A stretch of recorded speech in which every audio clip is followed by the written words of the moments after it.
Hi, everybody. This is Paul Bryan of UX Strat. Today I'm talking with Robert Checchi, who is the Director of Museums and Special Projects at yU+co. Hi, Robert. Welcome to the Stratosphere. Hey, Paul. Great to be here. Can you start off by telling us a little bit about your current role and what that involves? So I'm a director of museum and special projects at yU+co, and yU+co is a digital innovation studio located in Hollywood. Mm. And for the past 20 years, yU+co's been pretty much like their core business has been motion graphics, TV titles, film titles, and that's really where they made their name for themselves. But in the last 5 to 7 years, they branched out into experiential design, digital experiential design. And so I've come on to kind of take on that role as the leader of that department and bringing in my experience with museums and education and that type of thing. Prior to coming to yU+co, I was 12 years a senior designer at the J. Paul Getty Museum. And so when I came over, we're kind of like reaching out to nonprofits, institutions, education, museums to kind of build out that part of the company, kind of giving back to the community. Cool. And you have a talk coming up at XD 2020 at the end of this month. What's your talk going to be about? So I'm going to talk about this really great project that we had last year. It was for the Music Center. The Music Center in Los Angeles is sort of the hub of the performing arts. In downtown LA, there's the LA Opera, the Ballet Theater, the Philharmonic, and it's all about performing arts. And they did this huge renovation of their plaza, right? Making it more of a community space and a public space where people could gather, they could have concerts, and they could have more community-based events. And as part of that, there was these two large LED screens that they put up. And they came to yU+co, Music Center came to yU+co to provide the content for that, for those screens. But what was really interesting about the project and what made it so great is that the Music Center didn't want to have these kind of big digital billboards, right? You see that oftentimes at these kind of performing arts or art centers. They take these billboards, these digital billboards, and they just put up slideshows and they advertise, right, what's going to come. And the Music Center really did not want to have that. They came to us and said, we want something else. We want it to reflect the plaza itself. We're making this brand new big plaza. We're going to have lots of people coming. We want this to be a center for arts in Los Angeles, and we want the screens to reflect that.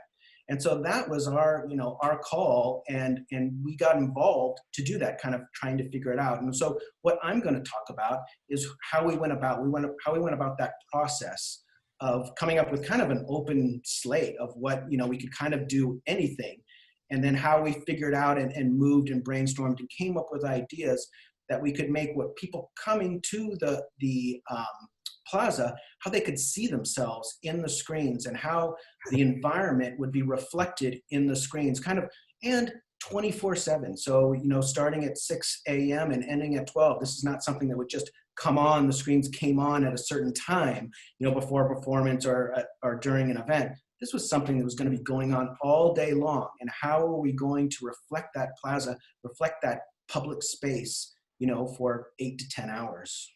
Wow, and that really then becomes part of the artwork then, if that's sort of like a digital interactive art display in and of itself. Absolutely. And in fact, as we were developing it, we were moving that way, right? And then during the opening, the director of the Music Center actually brought that up, is that what it actually became was sort of the fifth venue for the Music Center. So now they had actually a visual part of that, of all the force of doing performing arts. Now they had a visual that they could go with it.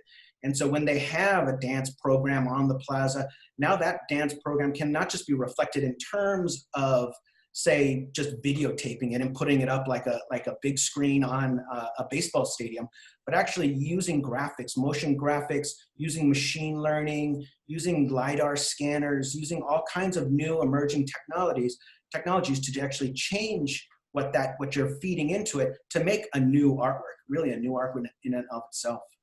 So if it had been a billboard, people might have taken a photo to save the date, but now it's gonna be an Instagram worthy moment just to be in front of the display.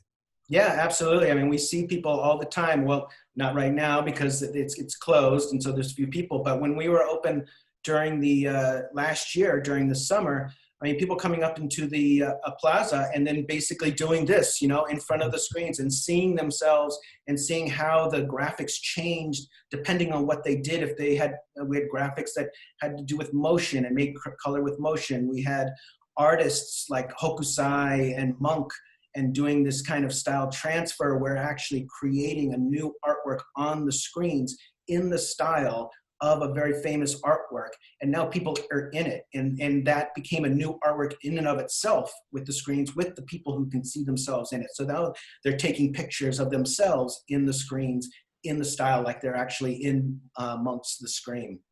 It Awesome. was really incredible. It was really great project. And even that, and when they did do so, like on an ongoing basis, right? People are seeing themselves as they walk through, as the environment changes, the screens change, and they recognize that. And there's a fountain there that when the fountain goes up, things are happening on the screens. It's reacting to that.